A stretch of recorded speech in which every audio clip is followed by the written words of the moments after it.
Thank you for joining us here at 6 a.m. I'm Chris Groh. And I'm Nada Irampur. We're going to start this hour here with your forecast. As you're waking up, get ready for an interesting week. Yeah. Very un-December, right? Very un-December. Not usual that we're in the 80s in the afternoon for today, for 3 days straight, really. It looks That's like. wild. Temperature should be about 10, 15, maybe even up to 20 degrees warmer than normal as we get toward each afternoon ahead.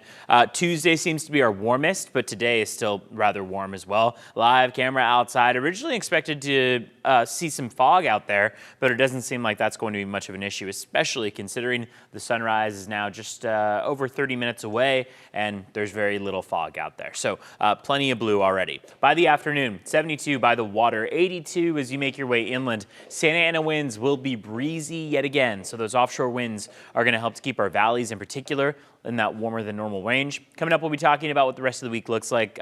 We do not have any rain in the forecast for the next 7 to 10 days, but we'll talk about how those temperatures fluctuate. Vanessa standing by with a check of traffic. Good morning. Good morning. 6:01 is the time on your Monday. Hope you all had a beautiful weekend. Let's go ahead and take a look at your drives because overall they're looking like Monday light, which is good news to get the work week going. We're getting reports of large piece of styrofoam in the middle lanes. That's on the 8 West right at Waring Road near the college area as you make your way towards Mission Valley. We're also tracking this right at Ted Williams, another crash on the 15 northbound. And then we had a crash earlier that was right at Alcohol Boulevard on the 805 as you made your way down the hill towards the 8 connector. It has since cleared, but unfortunately the slowing has not. We're still averaging about 45 mile per hour speeds there. Meanwhile, about 65, 70 mile per hour speeds coming in from the 5 from Chula Vista headed up to National City. In about 7 minutes or so, we'll take a look at what your Monday travel times have in store. That's all ahead. Back to you guys. All right, Vanessa, thank you for that. This morning, educators with the South Bay Union School District getting ready to potentially go on strike. Yeah, a rally is planned for this afternoon, and CBS 8's Regina Rita is live outside Mendoza Elementary where that rally is going to be held. But Regina, you have exactly what these teachers are asking for, right? That's correct. There are several demands that the South Bay teachers are asking, but they have not been able to reach an agreement with the district, and that's why they're preparing for a strike outside of Mendoza Elementary as well as Emory Academy. So that's happening later today to put pressure on the district and hopefully agree to a new contract. But for background, negotiations had started since May of last year. After months of stalled talks, the Southwest Teachers Association says the district won't reduce special education class sizes. The union says smaller classes are needed to keep students safe and meet their academic needs. They also argue that the district has refused to raise wages to match the cost of living, nor have they helped to address staffing shortages. According to the Southwest Teachers Association, this comes as the district holds a budget reserve about 15 times higher than the state requirement. Now, some have questioned why the district doesn't dip into its reserves. District officials say that's based on misinformation. They explain that the 5% board-approved reserve is only one part of the total ending funding balance, and the rest functions like a savings account. So money set aside for future needs like new textbooks, technology, upgrades for students and staff. And this was all written in a press release that happened, that was shared to parents in 2024. They also say that they remained committed to keeping students, parents and employees informed about contract negotiations. And they also added that the South Bay is facing a drop in student enrollment, so fewer students mean less money from the state and other funding sources. But back out here, in terms of that rally, that is expected to happen later today at 4 p.m. And we'll keep you guys updated with more on that. For now, I'll send it back to you. All right, Regina, thank you very much. This morning, police are looking for whoever stabbed 2 people in Chula Vista. Officers responded to a call of shots fired at the Manhattan Bar that's on Broadway. This was early yesterday morning.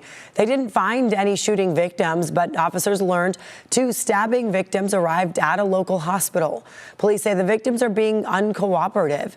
Call Crime Stoppers if you know anything about what may have happened. This morning, fire crews are monitoring the scene of this, a massive hay fire. This is right across from the San Diego Zoo Safari Park. Hundreds of bales of hay caught fire after 11 p.m. Saturday. Fire crews say it was hard getting to the flames because they were still smoldering inside the rolls and those stacks of hay. The fire department says smoke may still be visible and the cause of that fire remains under investigation. And now this morning, authorities are confirming they found one set of human remains on that property in South Crest, but they have not yet confirmed the identity. The person of interest, his picture seen right here, Dwight Rohn, had previously lived at the property. Rohn has an extensive criminal record and is currently in jail on murder charges in connection to a shooting in 2023, which is why authorities are in no rush to file new charges. San Diego's Police Chief Scott Wall will be joining us live here in studio in just a few minutes to talk about that investigation. And this morning, a Ukrainian woman legally living in the U.S. is now in ICE custody despite reportedly following every requirement of the immigration system. Victoria Korol was detained Thursday after completing what her attorney calls a, quote, strong, fully eligible marriage-based green card interview at the USCIS San Diego field office. Her husband is a U.S. citizen. He has cancer and depends on her as his primary caretaker. She's my wife, she has kids, and everybody is stressed out. Now, her husband says that she previously applied to renew her temporary protected status and work authorization during the designated renewal period in January. Both of those cases are reportedly pending. And this morning, the Trump administration's travel ban is impacting families hoping to reunite with loved ones for the holidays. Homeland Security Secretary Kristi Noem announced late last week that the administration plans to expand its restrictions to more than 30 countries.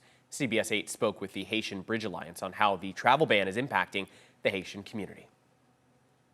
Christmas is very important for the community.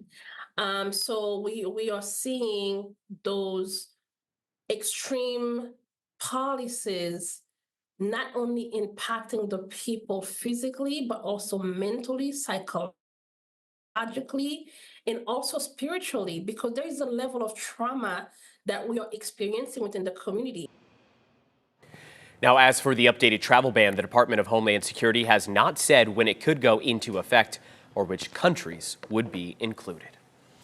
6:08 on a Monday. Always hard to get up and going on a Monday, but the weather, hey, you might like this. I think so. If you look forward to each afternoon, 70s, 80s, I'd say put aside the sweatshirts and in some cases even the long sleeve shirts and expect t-shirts, even tank top weather to be in style for the good portion of this week, Monday, Tuesday, Wednesday at the very least. Afternoon highs are getting up to the 80s along our inland valleys this afternoon. We should be even warmer for tomorrow afternoon, where our coastline could get up to the mid 70s, our inland valleys to the mid 80s. So that is quite abnormal for the month of December. Sunny skies on hand all week long. Early morning hours do tend to bring in some cooler air. Remember, Santa Ana winds help to drive off the cloud cover from the coastline and our inland valleys, which means that we have those clear skies. Under clear skies, we don't have the clouds that typically act like a blanket for us. So we clear our skies out and cool down quite a bit. Ramona is one of those spots where we've touched down to 37 degrees overnight. Aside from there are not all that many spots in the 30s. Most other spots are in the 40s and 50s. Still cold through the late night and early morning stretch. So I'd say during that time frame, a sweater, a jacket might come in handy. By each afternoon, though, you'll be able to peel it off. San Diego, downtown, expected to see temperatures about 8 degrees warmer than average. Ramona is one of the spots that I want you to keep an eye on. Normal for Ramona would be 66 degrees. This afternoon, 81. It's 15 degrees above average. Borrego Springs, about 10 degrees warmer than average. We've seen surf start to relax a bit, both in terms of our tide and our actual wave heights. 2 to 3 foot waves, risk of rip currents is low, that water temperature is chilly, and like I said, getting even warmer for tomorrow afternoon, only cooling slightly, still staying above average all the way through Friday. Want to send things over to Vanessa, who's checking in on how things are looking in traffic to start off our Monday morning. Good morning. Good morning. Time is 6:10 on your Monday. We're still looking at really quiet drives across the county. Good news as you head out the door and get your work week going.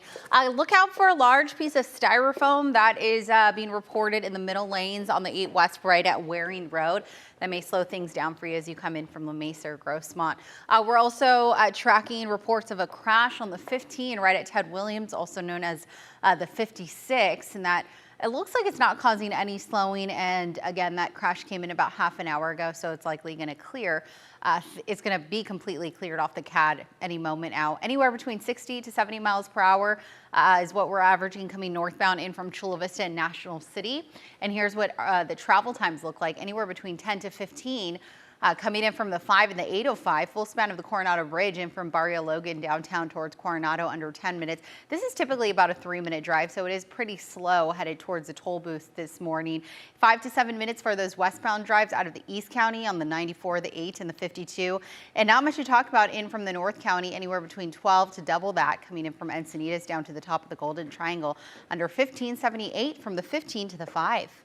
All right, 6:11 is the time. Let's go ahead and take a look at your border wait times. Under 30 for both of those drives headed in from San Ysidro, as well as Otay Mesa's port of entry this Monday.